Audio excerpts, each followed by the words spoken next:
Hey folks, this is Riker with the Diablo 3 patch 2.6.6 Season 18 Demon Hunter Starter Guide. The starter set for Demon Hunter in Season 18 is the Marauder set. And in this video, we'll explore how you can go about getting your full 6-piece bonus. How do you get the set, the season's journey, get all the way to acquiring the full set, and then where do you go from there? What builds you can go into, and what skills and gear and tactics will get you through that journey. Now in Season 18, the Demon Hunter is in a pretty solid place. It may not be the best class, but it's certainly high up there. And more importantly, you can basically build whatever kind of Demon Hunter you want. All the sets are viable. There are multiple viable builds for this class, and they're all roughly equal in power within a reasonable level. Now the Marauder set is a pretty good starter set. It's definitely not the best starter set for Demon Hunter, but overall it's still relatively solid. Now let's start with just a quick note about creating your new seasonal character. First off, do not do the challenge rift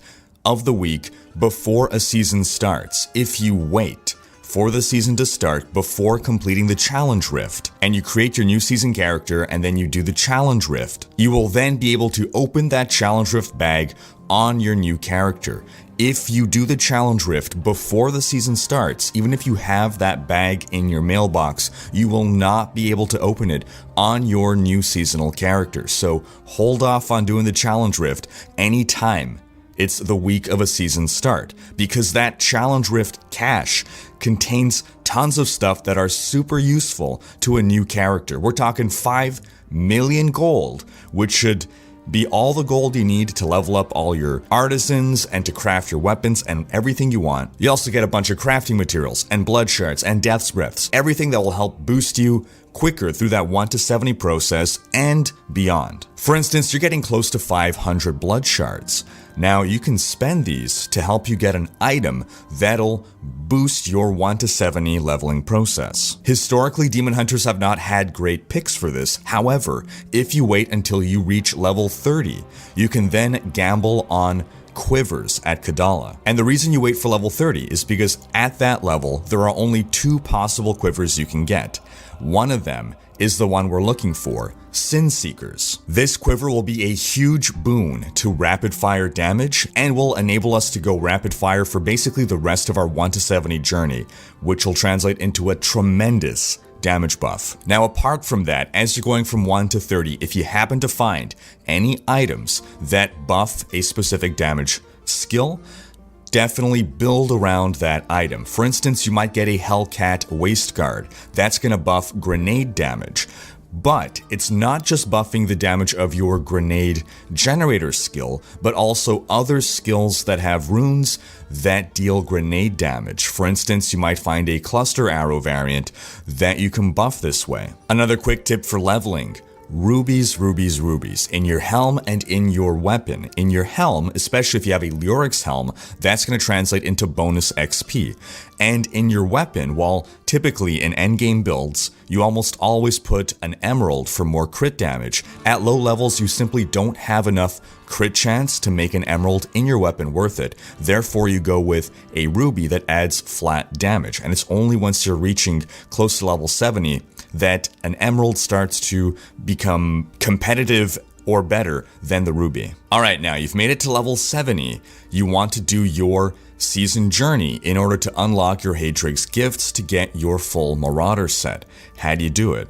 We're going to assume you have 0 items. Because again, if you do have any items, definitely build around that, but here is a build that with 0 supplementary legendaries should help you get the 2-piece bonus. Our core damage skill here will be multi-shot arsenal. Huge screen clearing damage, and the rockets will be particularly useful to us. Now you will want to be a little bit careful. You don't want to just spam this out because this will be a resource intensive build. To help with that, we're taking Companion, Bat Companion. Not only will this give us passive hatred generation, it'll also serve as a hatred potion for when we need it. But we're gonna need more help than that, so we're also taking Preparation Punishment as another hatred potion. For our generator, we're taking Evasive Fire Focus. This generates a lot of resource per shot, and its wide shotgun blast enables us to hit enemies pretty easily. For mobility, we're taking Vault Tumble, and we're additionally going to take Sentry Spitfire Turret,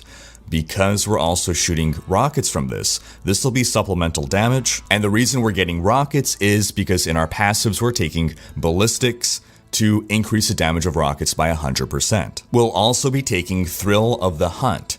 Enemies hit by your hatred spenders are slowed, and the reason we want that is because we're also taking Call the Weak, increased damage against slowed enemies. Lastly, we'll take Blood Vengeance to increase our hatred, and to gain hatred whenever we pick up a health globe. So using this setup, you should be able to get through your season journey up to unlocking your 2-piece bonus of Marauder, which isn't super useful, but it helps a bit. This calls all companions to your side. This becomes more useful if you happen to have a Zoe's Secret Belt, which gives you damage reduction for every companion you have. But otherwise, just as a base effect, the Boar Companion gives you some nice passive toughness, and the Wolf Companion will serve as a damage buff when you activate it. So at this point, with the 2-piece bonus, you really don't need to change much in order to keep going for your 4-piece. As always, if you happen to have a legendary item that tremendously will buff a certain damaging skill, then definitely build around that. Once you've unlocked that 4-piece, we're getting a huge damage buff. Sentries deal a lot more damage, and they cast, when you do, Elemental Arrow, Chakram, Impale, Multi-Shot, and Cluster Arrow. So at this point, you definitely want to be building around one of those skills. Now at this point, we might be hurting for toughness. Our damage will be great, but if you feel you want to swap to a more defensive option, you can change the rune on Sentry from Spitfire Turret to either Guardian Turret for a damage-reducing shield, or Polar Station to crowd control enemies to give you some breathing space. Now you will be changing up your tactics significantly once you unlock the 4-piece bonus. Now your sentries are the main source of your damage, so you want to have your sentries positioned such that they are the ones hitting enemies. They shoot when you shoot, so you're pulling that trigger, but you want a sentry, at least one, to be around to be bringing the damage. For our passives, we may want to swap Thrill of the Hunt for Leech to gain some life per hit. Again, we're going to be a little squishier now, but losing Thrill of the Hunt means we will no longer be really benefiting from Call the Weak, so we can also swap that out for Custom Engineering to increase the number of sentries that we can have deployed and to increase the duration of our sentries. This passive is mandatory for Marauder builds. Then lastly, as a choice, you could swap Blood Vengeance for Numbing Traps, because this will make enemies deal less damage. However, you would be losing out on some resource generation, so the choice is really yours. If you feel you need that added toughness, that added defense, go for Numbing Traps. Using this setup, you should be able to go through your journey and get your full 6 pieces of Marauder. With this, your primary skills, as well as Elemental Arrow, Chakram, Impale, Multi-Shot, Cluster Arrow, Companions, and Vengeance deal a ton more damage for every active sentry you have. This is another change in playstyle. With the 4-piece bonus, your sentries are your main source of damage. With your 6-piece, you are once again your main source of damage. All you need is to have your sentries deployed. Their positioning isn't as relevant. Just make sure you always have your maximum number of sentries deployed, so you are benefiting from the maximum damage buff possible. From here, your build doesn't change much until you're able to fully move into a full-on Marauder endgame or speedrunning setup. But your number one priority at this point should be spending blood shards to get a Bombardier's Rucksack, which will enable you to get even more sentries. Now, we do have a video on a Marauder build right here, so do be sure to check that out when moving into a full Marauder endgame setup. However, for Season 18, there are a couple changes. In patch 266, the Captain Crimson's crafted set has been tremendously buffed. The 2-piece bonus now gives us 20% cooldown reduction and 20% resource cost reduction. And then the 3-piece bonus increases damage dealt by your total percentage of cooldown reduction and decreases damage taken by your total percentage of resource cost reduction. We'll want to work this set into our build, and we need to equip 2 of the 3 pieces of gear. One will be the belt, and then the other could be either pants or boots, it doesn't matter. That does mean we'll be dropping the Zoe's secret belt, which was a source of damage reduction, but Captain Crimson's will make up for that. It does mean, however, that we need to lose a ring in order to gain a Ring of Royal Grandeur. By dropping the Convention of Elements, we are losing out on a bunch of damage. However, we're losing situational damage that will only apply on our elemental rotation for a flat, constant damage buff. And I know a lot of you folks dislike having to time convention rotations, as you've expressed, so this is also a gameplay simplification step. Now, another build that you can transition into would be N6M4, 6-piece Natalia, 4-piece Marauder. We have a build guide on that build right here. And that's going to wrap up this guide. As a reminder, my tier list video on the best builds of Season 18